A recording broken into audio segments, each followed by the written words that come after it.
오늘은 우리 옆 사람과 이렇게 인사했으면 좋겠어요. 당신은 위대한 사람입니다. 네.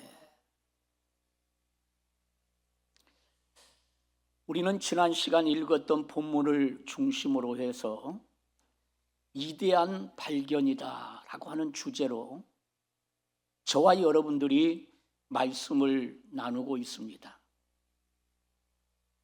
그럼 위대한 사람은 어떤 사람인가? 위대한 사람은 크게 두 가지의 측면에서 생각할 수 있는데, 위대한 사람은 그 무엇을 발견한 사람이고, 또 위대한 사람은 그 무엇을 찾은 사람이다. 그런 의미에서 저와 여러분 자신들을 바라볼 때 나는 하나님 아버지 앞에서 어떤 존재인가, 내가 누구인가를 알 때 위대한 사람이다 라고 이렇게 말했습니다. 나는 오늘 이 자리에 나오신 여러분 한 사람 한 사람이 다시 한번 주님 안에서 위대한 사람이 되어서 지금도 쓰임받고 있지만 주님 오실 그날까지 영원히 쓰임받는 여러분 되기를 주의 이름으로 축원합니다. 자, 오늘은 두 번째 시간입니다.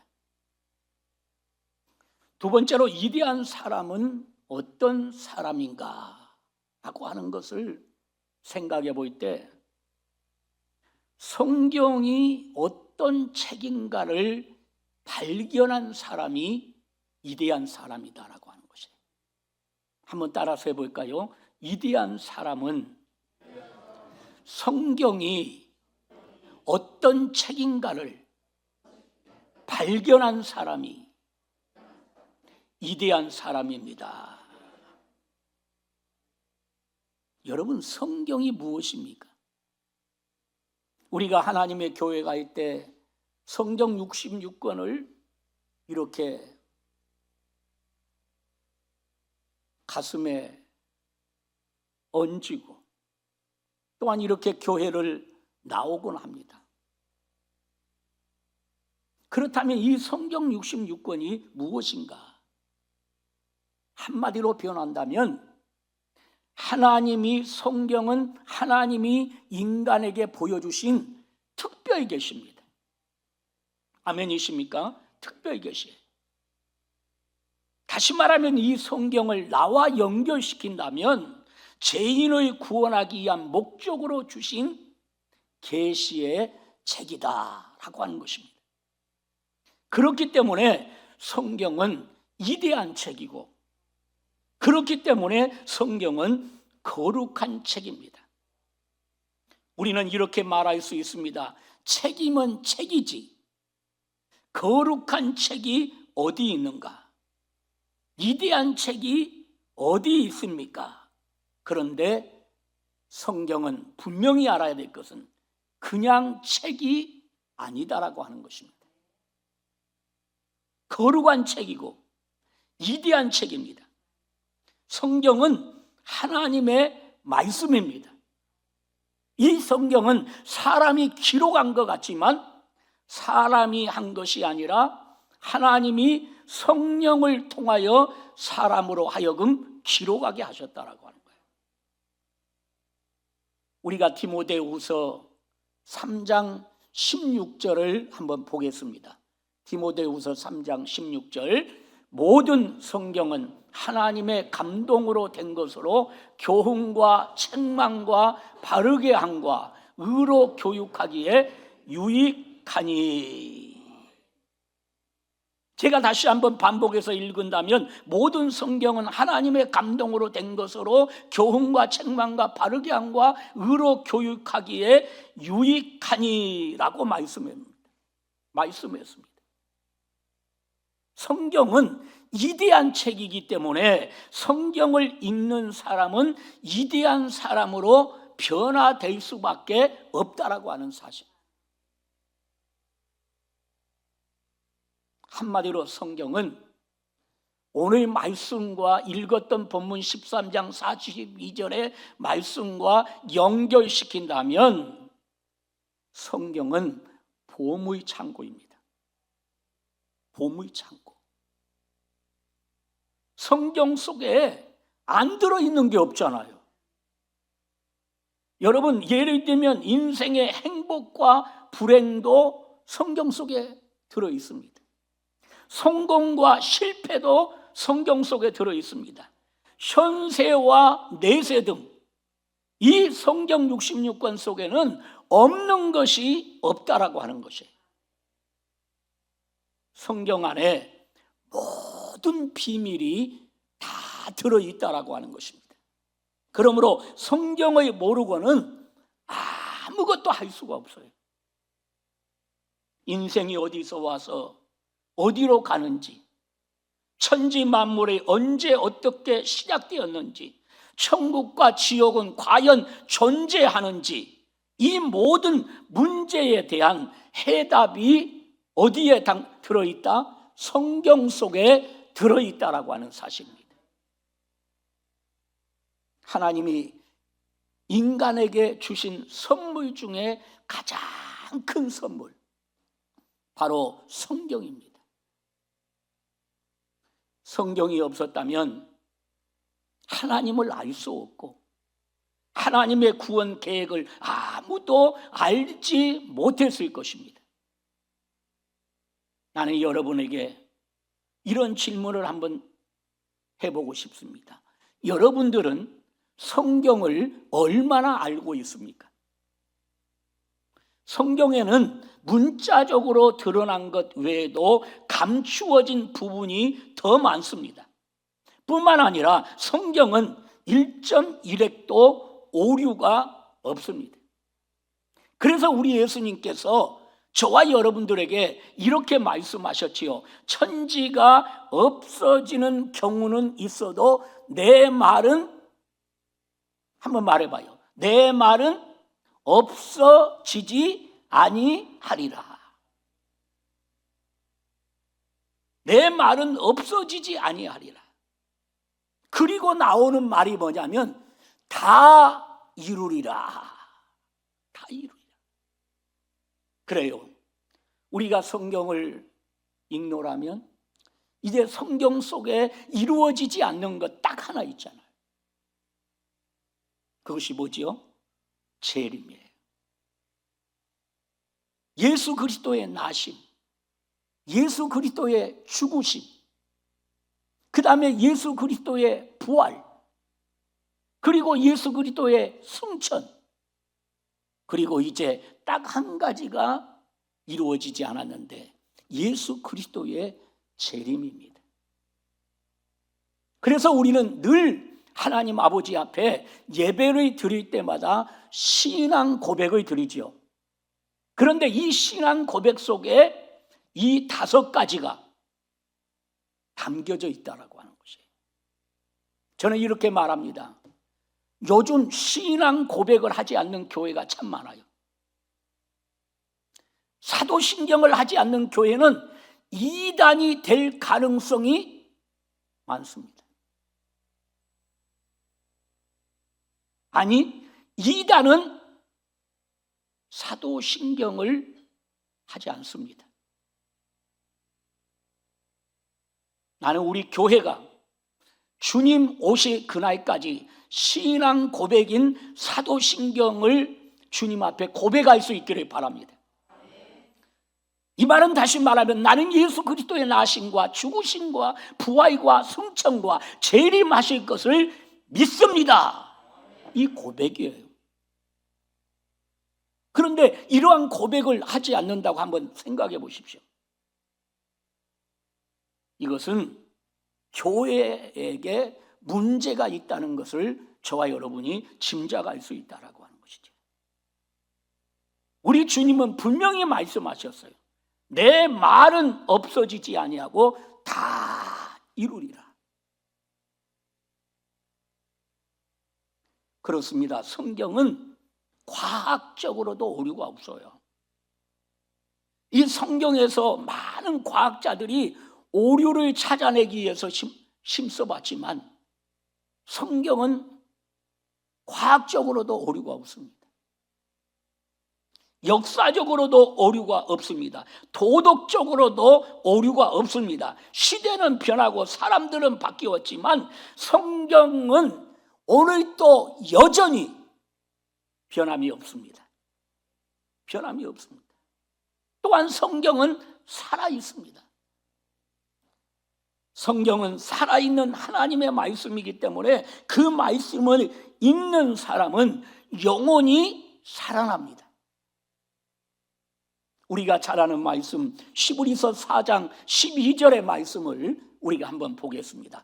같이 읽습니다. 하나님의 말씀은 살아있고 활력이 있어 좌우에 날쌘 어떤 곰보다도 예리하여 혼과 영과 및 관절과 골수를 찔러 쪼개기까지 하며 또 마음의 생각과 뜻을 판단하나니. 오늘 성경에 대하여 제일 먼저 말씀하고 있는 것이 뭐예요? 하나님의 말씀은 뭐했고? 살았고 라고 했어요. 살았어요. 살았다라고 하는 것이 뭡니까? 말씀은 움직인다라고 하는 것이에요. 움직인다. 그래서 여러분 교회에서 기도할 때도 역사하시고 가정에서도 말씀을 붙들고 기도하면 역사하고 미국에서도 말씀을 붙들고 기도하면 역사가 일어나는 거예요. 말씀은 시 공간을 초월한다라고 하는 것을 우리가 알아야 돼요. 그래서 우리 장로교의 특징은 뭐니 해도 말씀으로 돌아가야 돼요. 말씀으로. 문제가 있을 때마다 말씀으로 돌아가서 말씀 대신 주님은 나에게 뭐라고 말씀하시는가? 애야, 이렇게 하면 행복해진단다. 이렇게 하면 불행해진단다. 애야, 이렇게 하면 성공한단다. 애야, 이렇게 하면 실패한단다. 이러한 모든 것이 성경 66권 속에 담겨져 있다라고 하는 것이에요. 나는 우리 성도들에게 부탁합니다. 여러분들이 문제의 환경 앞에 도달할 때 놓치지 말아야 될 것이 하나님의 말씀이에요. 사람에게 찾아가서 문제를 해결하려고 하지 마세요. 사람은 본질상 악한 존재예요. 본질상 악한 존재이기 때문에 사람에게 찾아가서 문제 해결을 받으려고 하면 그 문제는 해결이 되는 것이 아니라 그 문제가 점점 꼬여든다고 하는 사실을 여러분들은 기억해야 돼요. 말씀으로 돌아가세요.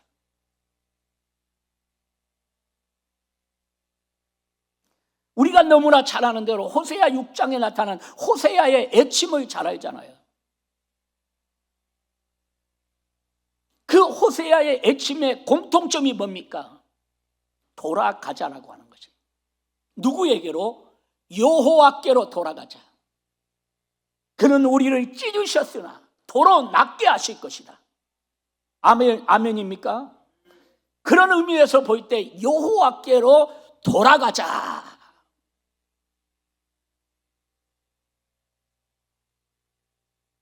많은 사람들이 마치 이 땅에 살면서 이 땅이 마지막 종착역인 줄 알고 명예면 다고 물질이면 다인 줄 알고 그것에 얽매여서 하나님을 믿다가 포기한 사람도 있고 아예 포기해버리고 세상 길로 가버린 사람도 있어요. 저는 오늘 새벽에 이런 말을 했어요. 그런 사람이, 그런 성도가 가장 불쌍한 사람이다. 이 땅의 세계는 잠시 잠깐의 세계이고 우리가 장차 가야 될 세계는 영원한 세계인데 잠깐 머무다 갈 수 있는 이 세상에 모든 것이 그냥 이 세상에서 끝나는 것처럼 마치 이 세상에다가 모든 것을 쏟고 살아가는 인생, 얼마나 불쌍하냐 이 말이에요. 우리 귀한 성도님들, 성경 66권 하나님의 말씀은 살았습니다. 아멘입니까? 살았고라고 했습니다. 그뿐만이 아니라 성경은 살아있는 말씀이기 때문에 그 말씀을 읽는 사람이 눈이 밝아진다고 그랬어요. 모세는 120년 동안 눈이 흐려지지 아니했다고 그랬어요. 여러분, 눈이 밝은 것도 흐려지지 않는 것도 여러분 돈만 많이 와야 축복이 아닙니다. 그런 것들이 축복입니다. 응? 여러분 볼 수 있다는 게 얼마나 큰 축복입니까? 응? 성경을 봐볼까요? 시편 19편 8절을 한번 봐보겠습니다. 같이 읽어봐요. 여호와의 교훈은 정직하여 마음을 기쁘게 하고 여호와의 계명은 순결하여 뭐하는도다? 눈을 밝게 하시는도다. 눈을 밝게 하시는도다. 성경이 어떤 책인가를 발견한 사람은요, 밭에 감추인 보화를 발견한 사람보다 더 귀한 보화를 발견한 사람이라고 하는 것을 잊지 않기를 바랍니다. 그뿐만이 아니에요. 참으로 성경이 어떤 책인가를 발견한 사람은 이대한 것을 발견한 거예요. 그래서 제가 말씀을 나누기 전에 우리는 옆에 사람과 인사를 나눌 때에 당신은 이대한 사람이라고 말한 거예요. 이 시간은 우리 모두 성경이 어떤 책인가를 발견할 줄 아는 위대한 사람들이 되기를 주님의 이름으로 축원합니다. 마지막으로 세 번째입니다. 위대한 사람은 어떤 사람이냐? 많은 요소들이 있겠지만 베들레헴 말구에 탄생하신 예수가 어떤 분인가를 발견한 사람이 위대한 사람이에요. 또다시 여러분이 축복합니다. 여러분 한 사람 한 사람은 위대한 사람입니다. 왜냐고요? 여러분들은 예수가 어떤 사람인가를 발견한 사람들이잖아요.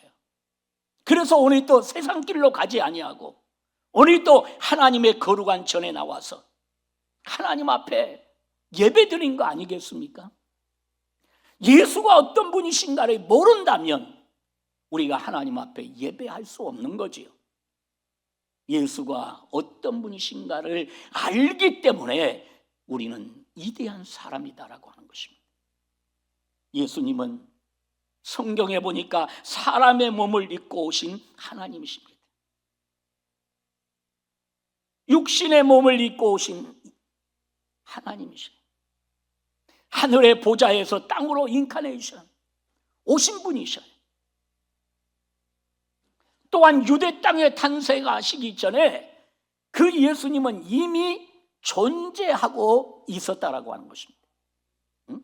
그는 태초부터 계셨던 분입니다. 그분이 인생들을 구원하기 위해서 친히 어떻게 하셨어요? 사람의 모양으로 오셨던 거예요. 나와 똑같은 모양으로 오신 겁니다. 이러한 사실을 아는 자가 누구입니까? 아무도 몰랐습니다. 그러므로 이런 이야기는 꾸며서 되는 이야기가 아니에요. 거짓말하여 사람을 하나님이라고 조작한다면 여러분 누가 믿어주겠어요? 그렇지 않습니까? 예수 그리스도가 하나님이라고 하는 사실은 이미 예수님이 탄생하시기 전에 700년 전에 이사야 선지자가 예언을 했어요. 그 예언의 내용이 뭐냐? 동정녀 마리아의 몸을 빌어서 이 땅에 오실 것을 예언했던 거예요. 그렇기 때문에 유대인들은 메시아를 기다리는 그 기대감 속에서 꿋꿋이 살아왔던 겁니다. 그런데 막상 그 메시아가 탄생을 했지요. 그 메시아가 탄생을 했지만은 그를 알아보는 사람은 거의 없었다라고 하는 것이에요. 사람으로 오신 예수를 하나님으로 보여지는 것은 사람의 생각으로는 불가능함을 말하고 있는 거예요. 다시 말하면 하늘로부터 주어지는 은혜가 아니고는 불가능합니다. 오늘 저와 여러분들이 예수가 누구인가를 아는 것은 하늘로부터 주어지는 은혜가 있기 때문에 그래요. 이로부터 오는 은혜가 여러분에게 주어졌기 때문에 그래요. 이것을 다른 말로 표현한다면 신학적으로 성령의 감화와 감동이라고 말하고 싶어요.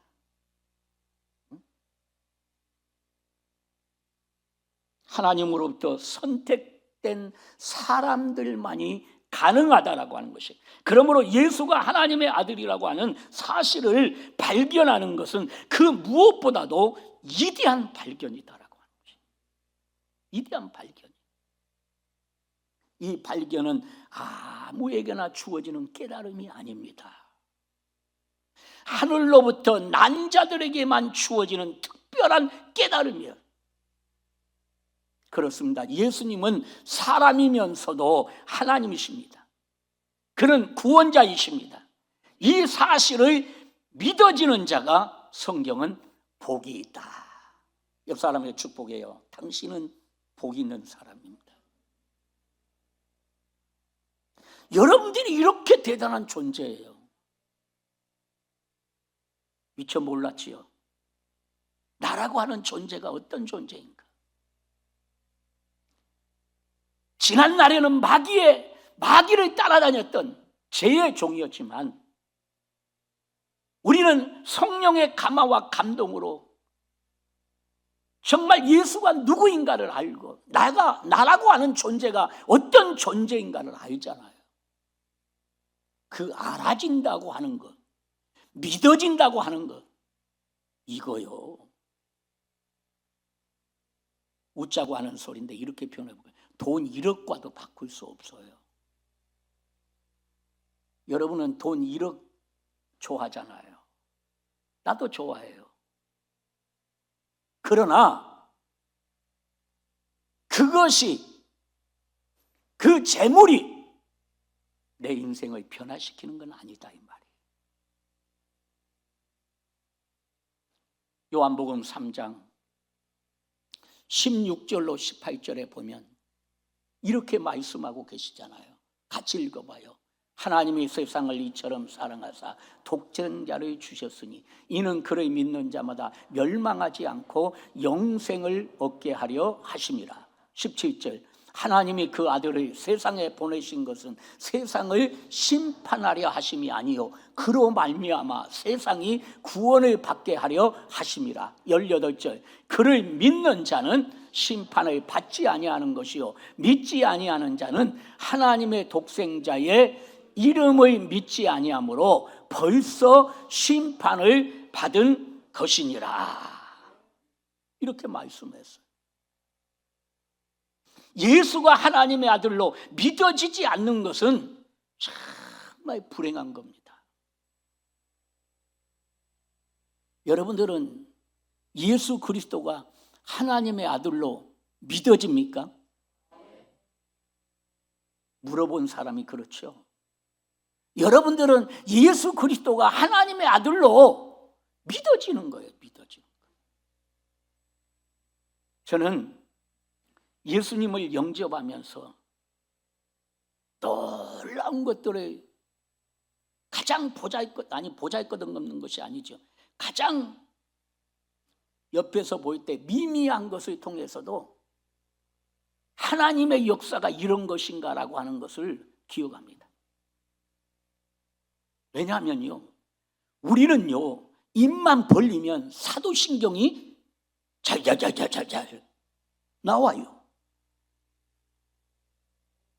나와요. 아멘이십니까? 이거 성령의 역사가 아니고는 안 돼요. 짧은 것도 아니잖아요. 주기도문도 주기도문을 합시다. 하늘에 계신 우리 아버지가 자동적으로 잘 나와요. 잊어버리지도 않아요. 10년이 가도 안 잊어버렸어요. 20년이 가도 안 잊어버렸어요. 30년, 40년이 가도 안 잊어버리잖아요.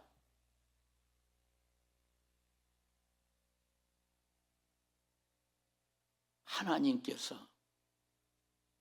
이 땅에 성령으로 오셔서 우리에게 감화와 감동을 주시기 때문에 그래요. 아멘이십니까? 우리는 예수가 믿어진다고 하는 것은 큰 축복이에요. 반대로 믿어지지 않는 것은 불행입니다. 불행. 왜냐하면 오늘 우리가 말씀을 읽었듯이 심판을 받은 자이기 때문이에요. 오늘 18절에 보니까 심판을 받은 자라고 했잖아요. 심판을 받았기 때문에 예수가 하나님의 아들로 보여지지 않는 겁니다.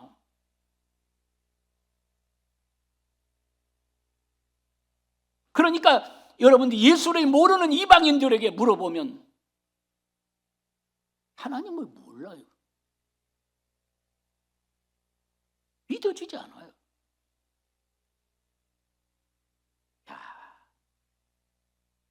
문득 내리에 한 토막이 스쳐가는데 참 감사한 것은 어떤 문제가 있으면 믿어져요. 막 믿어져. 깜짝 놀래요. 기도하다가도 그냥 주여 믿습니다 하기 전에 먼저 주님이 믿음을 불어넣어 주는 것 같아요.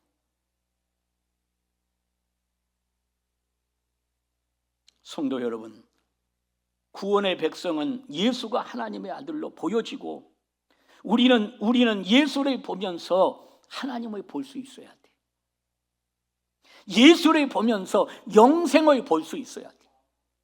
예수를 보면서 그분이 곧 영생이라고 하는 사실을 알아야 돼.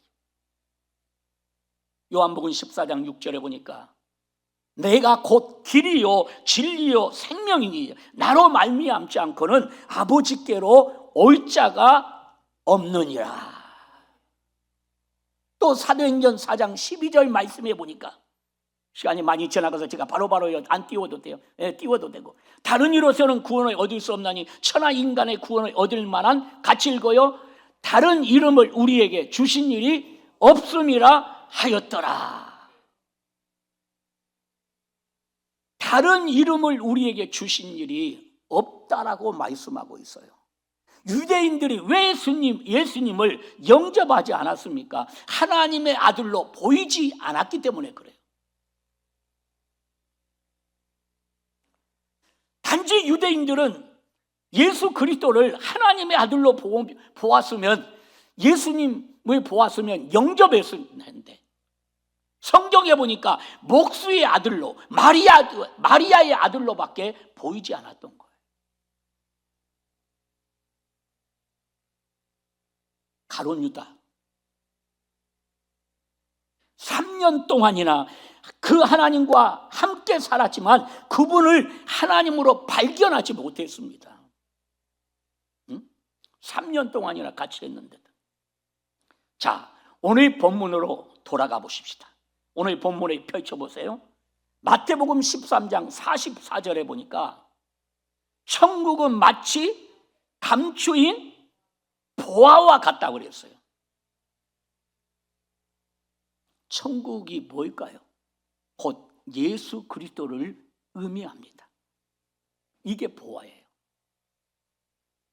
예수가 곧 천국이기 때문입니다. 그러므로 이 말은 다음과 같이 표현돼야 돼요. 예수는 밭에 감추어진 보화와 같으니 사람이 이를 발견한 후 돌아가서 자기 소유를 다 팔아 그 밭을 샀느니라.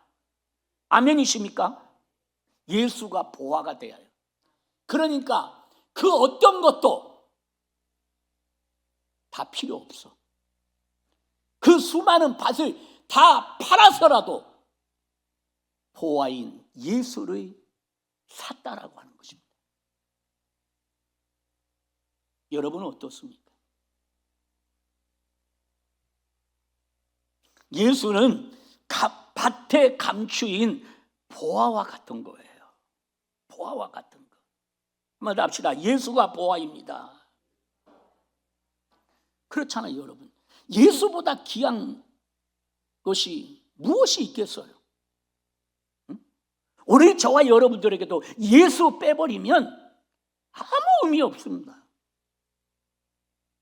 그렇기 때문에 예수를 발견한 사람은 가장 위대한 것을 발견한 사람이에요. 더 이상 발견할 것이 없습니다. 예수를 얻은 사람은 더 이상 얻을 것이 없습니다. 예수를 만난 사람은 가장 위대한 분을 만난 것입니다. 그렇기 때문에 그도 가장 위대한 사람이 될 수밖에 없는 겁니다.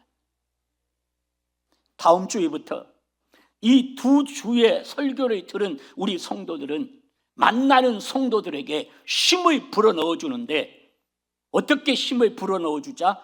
당신은 위대한 사람입니다. 손 한번 잡아주면서 그렇게 여러분들 오늘 또 하는데, 다음 주부터 만나면 당신은 위대한 사람입니다. 위대해진 거 아무것도 없어요. 뭐 때문에 위대해졌어요? 돈 때문에? 헌금 좀 해서? 여러분들이 헌금했으면 얼마나 했어요? 그래서 위대해진 거 아니에요. 오직 예수. 아멘입니까? 오직 예수. 예수를 만났기 때문에. 그래서 찬송의 가사에도 보면 주 예수보다 더 귀한 것은 없네. 이 세상 부귀와 바꿀 수 없네.